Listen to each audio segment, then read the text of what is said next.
Gegaran gempa bumi di Sumatera semalam turut dirasai hingga ke Johor Bahru. Hampir 800 penduduk kondominium Dwi Mahkota, Taman Bukit Alif Tampoi diarah keluar dari rumah masing-masing oleh bomba sekitar jam 9 malam.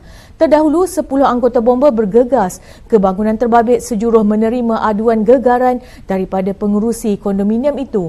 Bomba melakukan rondaan sebanyak 3 kali di tingkat 11 dan 12 Blok E.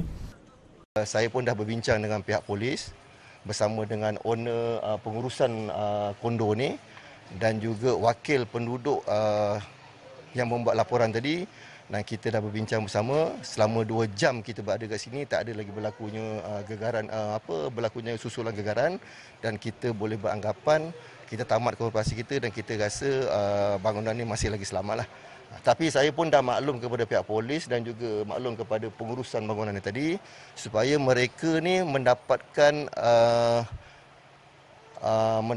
pihak konsultan luar ni, mana untuk kita nak kepakaran dia tu, supaya mereka ni dapat membuat betul-betul pengesahan yang sebenarnya.